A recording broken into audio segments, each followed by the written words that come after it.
Did you know that only 2% of Americans have six packs, while 6% are millionaires? That means it's 3 times harder for you to get down to 10% body fat and see your six pack than it is for you to make $1 million. Well, today I want to make that process a lot easier for you. I'm going to give you the exact blueprint that I use to lose 45 pounds and get to 10% body fat, all without having to spend my life at the gym, follow a restrictive diet or a boring meal plan, sacrifice my social life, or do hours of boring cardio. In case you don't know who I am, my name's Doug and I've been a personal trainer and a certified nutritionist for nearly 6 years now, and in that time I've helped well over 100 guys and girls to get amazing results like this,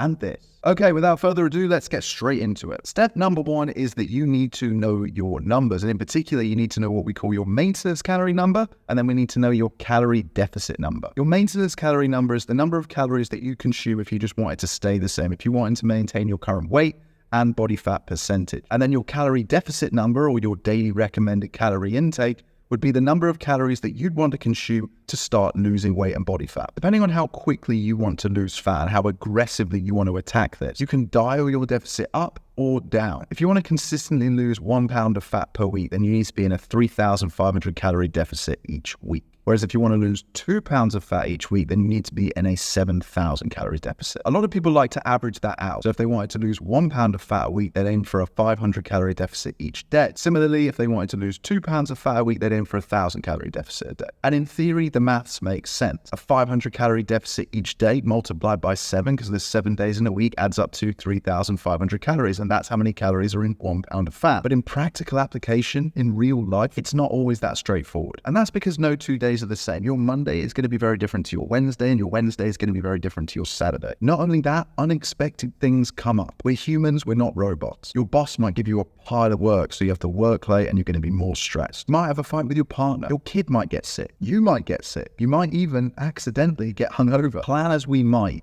life is not always going to go how we want it to. So yes, in theory, maintaining a 500 calorie deficit every day adds up to you losing 1 pound of fat each week. But like I say, in practical application in real life, I just don't think it's that sustainable approach. In its own weird way, it's actually a form of restriction. And if you miss just one day, you end up feeling incredibly guilty, and you start justifying to yourself that you can just blow the whole week and diet starts again on Monday. So this is what I would do instead. If you wanted to lose 1 pound of fat per week, the first thing you're going to do regardless is calculate your maintenance calorie number. Then I would still subtract 500 from that, and that's going to give you your daily calorie deficit target. But now I would multiply that number by 7. Now you've got a weekly calorie allowance. An easy working example of this would be if your maintenance calories was 2,500, you subtract 500 from that, your daily calorie target would be 2,000. Multiply that by 7 to give you a weekly calorie allowance of 14,000. 14,000 calories for you to eat across the week, how and when you want. This gives you a lot more freedom, a lot more control, and most importantly, it puts you in the driver's seat. It removes the restriction and puts you in control. What it also does is subconsciously force your brain to proactively plan your weeks. And that's a very good thing, because having a plan means you're focused on it. And the more you're focused on it, the more likely you are to achieve it. So now you can plan to have low calorie days, which most of my clients like to do at the beginning of the week, Monday, Tuesday, Wednesday, even in Thursday, where stress levels tend to be lower and motivation tends to be higher.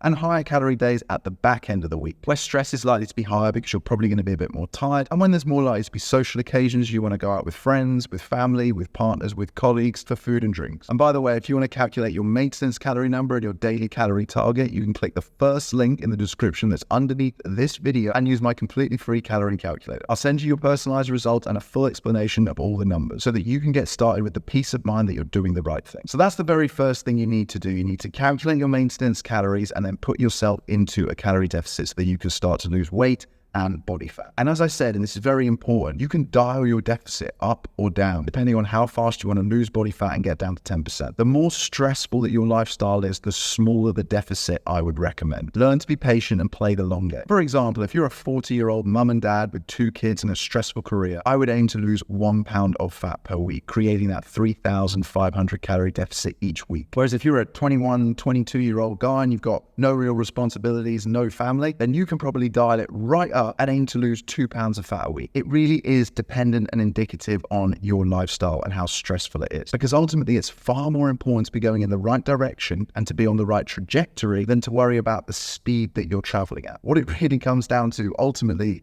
is patience. But if you know it's working, if you know you're going in the right direction, at least you have that peace of mind. And this brings me nicely onto the second point, because the second thing that I did and that you are going to want to do if you want to get down to 10% body fat is build a routine that's sustainable for you. So this is where variance comes in, because it's going to be different for everybody. Sustainability and the ability to be consistent with your routine is the difference between the people who reach their goals and those who don't. I can't tell you exactly what routine to do because, like I say, it's completely dependent on your situation. But what I would suggest is that rather than just focusing on reducing your food intake to create your calorie deficit, you also focus on moving a little bit more, because what we're actually doing there is increasing your maintenance calories. So maintenance calories is based on 4 physiological factors: your age, your weight, your height, and your sex. But most crucially, it's based on your activity level, how active your lifestyle is. So you have 2 levers that you can pull here. You can eat less and you can move more. And the and there is crucial, because I would never recommend that you just do one or the other. That isn't going to be sustainable. Just eating less or just moving more alone. Yes, you could do it in the short term for the first 1 to 2 weeks, but after a while, that's going to become way too taxing. So let's say you wanted to lose 1 pound of fat a week, right? We need to create that 3,500 calorie deficit, which averages out to a 500 calorie deficit per day. What I would encourage you to do is increase your activity level by 250 calories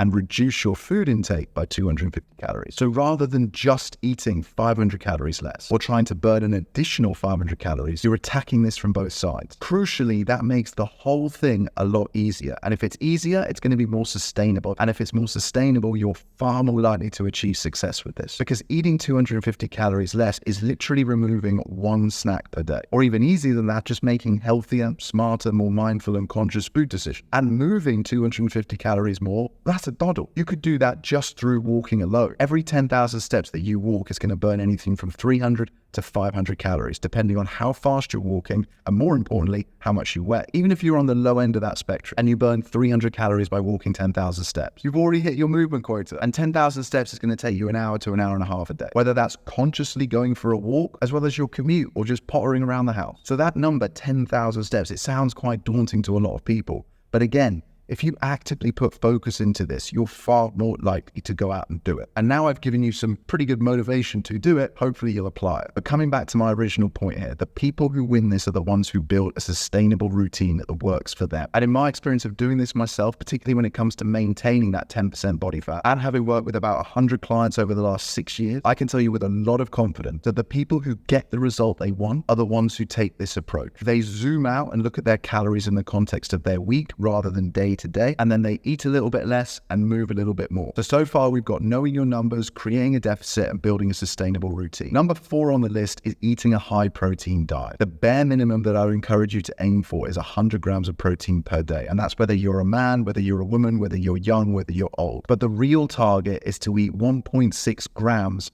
per kilogram that you weigh. And this might sound hard, it might sound overwhelming, but that's probably because you've just never put focus into it and you've never actually done it before. I used to struggle with the same, and now I eat upwards of 200 grams of protein a day without even really trying. Your best 4 sources of protein are what we call complete proteins. They're called complete proteins because they contain all 9 essential amino acids in the right proportion. And amino acids are the building blocks for life, so they're incredibly important. Those 4 sources are lean meats, both red and white, fish, eggs, and milk. But my favorite go-to alternatives are spinach, Greek yogurt, and peanut butter. But let's be honest here, we all know that eating a high-protein diet is good for us. And if we all put our minds to it, we could all easily eat at least 100 grams of protein a day. Aside from not focusing on it, I think the real reason people struggle with their protein is because they don't understand why it's so important. Protein is most famously associated with its benefits for building muscle. But honestly, that's just scratching the surface why protein's so great. The main reason that protein is so beneficial if you're trying to lose weight and get down to 10% body fat is that it's the most satiating of the 3 macronutrients. It fills you up the most. And that's because it's the hardest of the 3 for your stomach and your digestive system to break down and process. And as a result, protein sits in your stomach for longer. It stretches the walls of your stomach, which sends signals to your brain that you are full. Another major benefit of protein is that because it's the hardest for your body to break down and digest, it causes the most metabolic effect. And that means it raises your heart rate the most. Any process that's metabolic and raises your heart rate requires the expenditure of calories. So you're actually burning more calories by eating a high protein diet. This is called the thermic effect of food. And that's point number 4. If you want to lose weight and get down to 10% body fat,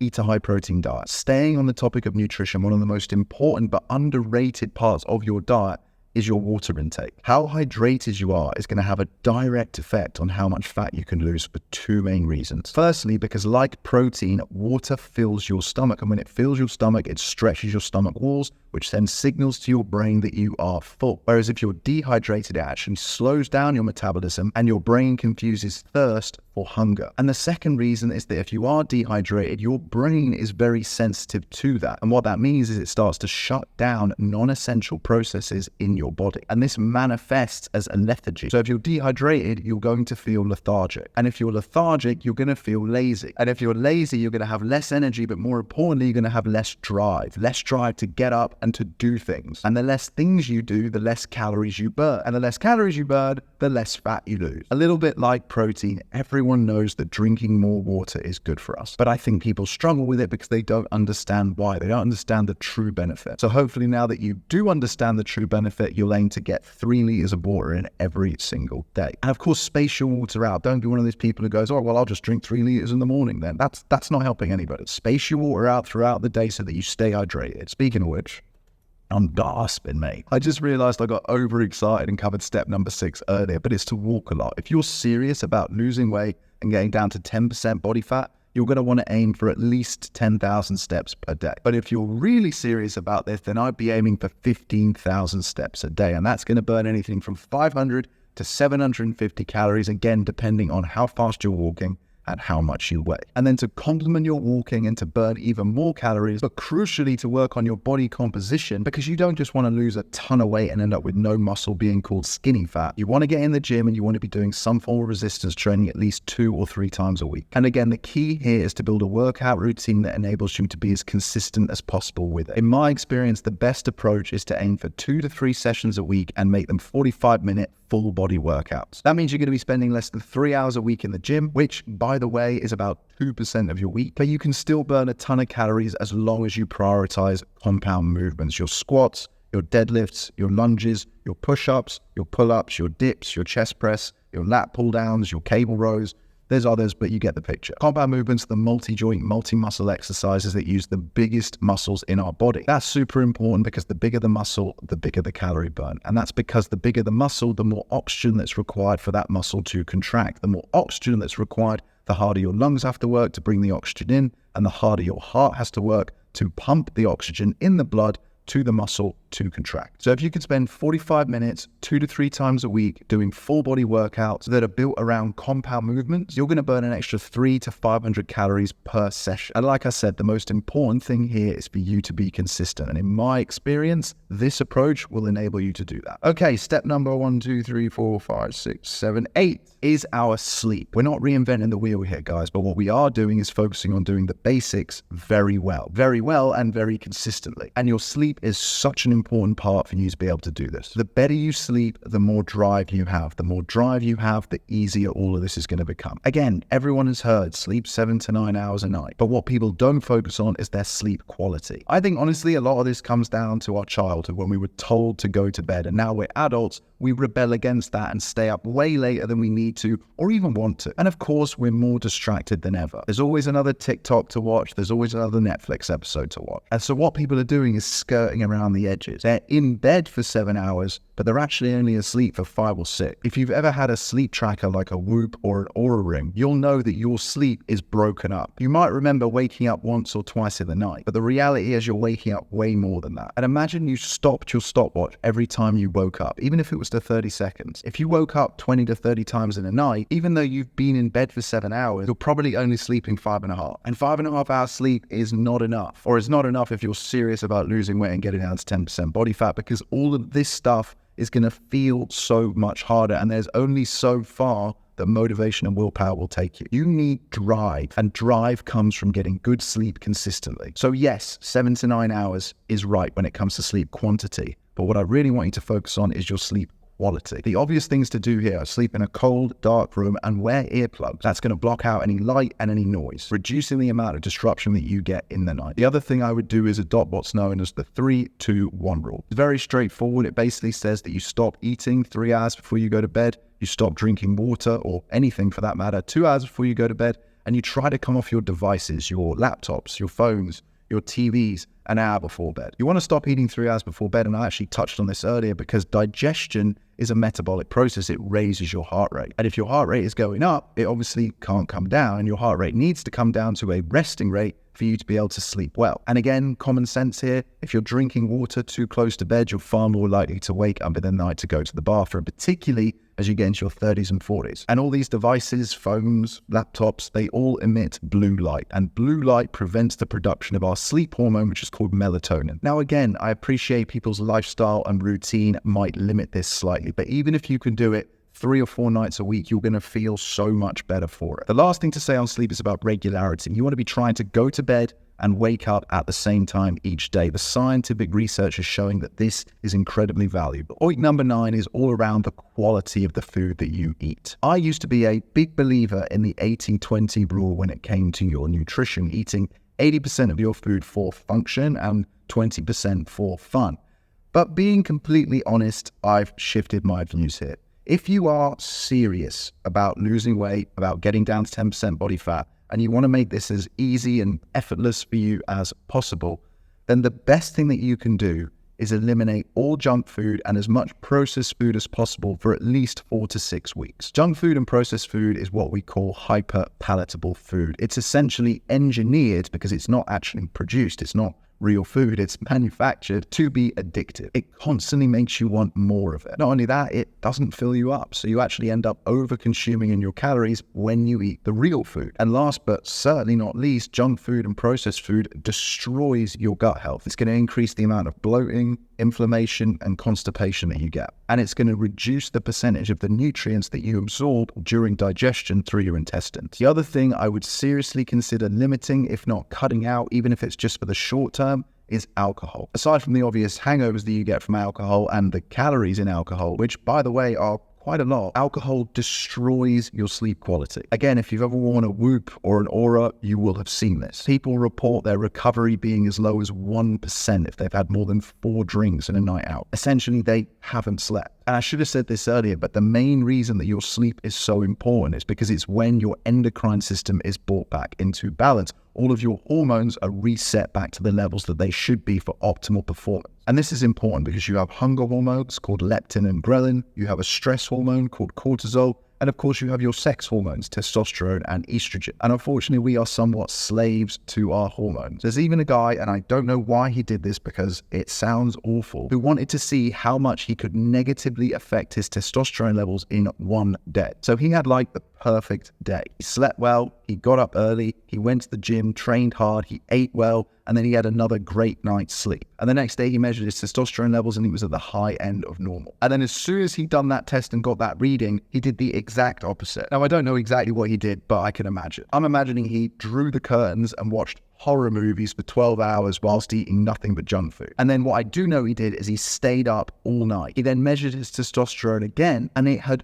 plummeted by about 80%. 80% in one day. And there are people who are living like this every day. And again, there's misconceptions around testosterone and even around estrogen. It's not all just about muscle. What your sex hormones give you is drive. And I've said this a few times, guys. Drive is so important when it comes to this stuff because this isn't easy. Stacking this stuff together, doing it consistently is hard. But if you've got the drive, it doesn't feel hard. In fact, you want to do this stuff. So yeah, limit the junk food. No, cut out the junk food and cut out the alcohol. So what do you want to be eating instead? Well, you want to be focusing on whole, voluminous, high fiber food. Aim to get at least 30 grams of fiber in your diet every day. Aside from the gut health benefits of reducing inflammation, bloating, and making sure that you're not constipated, fiber is like protein and that it fills your stomach because it's actually impossible for your body to break down. And just like protein, just like water, because it fills your stomach, it makes you feel fuller, which prevents you from overdoing it on your calories. Okay, step number,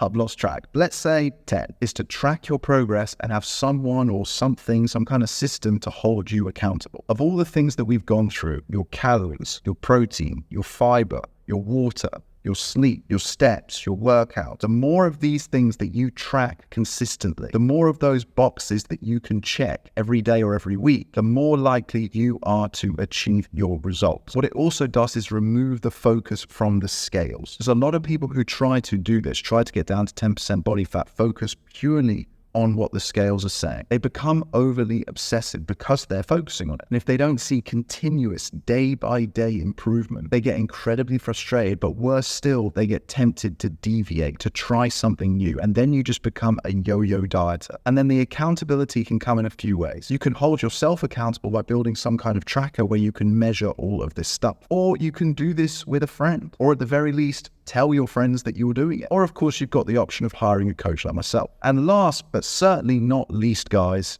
you need to get in the right mindset. If you are serious about losing weight and getting down to 10% body fat, which by the way, is an incredible achievement, then you are going to need to accept that this is going to require some change, because what you're doing right now isn't getting you what you want. So it's going to require some change to get you something different. And as a result of that change, this is going to require some sacrifice. And if you go into this process knowing that and accepting that, taking full personal responsibility, then you are far more likely to get the result that you want. Woo! So that's it, guys. I appreciate we covered a lot there. Let me quickly summarize it all for you. First and foremost, you need to know your numbers. You need to know your maintenance calorie number and your calorie deficit. You then need to create that calorie deficit. Then you want to build a routine that's sustainable for you. You want to be eating a high protein diet, drinking lots of water, walking at least 10,000 steps a day, be consistent with your training, make sure you're prioritizing your sleep, cut out the junk food and the alcohol, aim for 30 grams of fiber a day. I've run out of fingers, but number 11, track your progress and hold yourself accountable. And number 12, make sure that you're in the right mindset. The best part is, guys, and the reason that I love to do what I do is that I can say with 100% conviction that if you've listened to this video and if you follow this process and implement everything, you will get to 10% body fat. But I appreciate that we've been through a lot, and what I've just said might feel a little bit overwhelming. So if you'd like my help to drop 20 pounds in the next 90 days, then you can go ahead and click the second link in the description that's underneath this video and apply for my online coaching program. I'll take all the guesswork out of the process for you, give you a step-by-step personalized plan to follow to give you complete peace of mind. But if you're just here for the content, then no worries whatsoever. I appreciate you for watching this video to the end. I hope you enjoyed it. I hope you found it useful. If you did enjoy it, if you did find it useful, then I would really appreciate your support. If you could smash the thumbs up button and of course, subscribe to the channel so that you don't miss the next video. And until then, bye.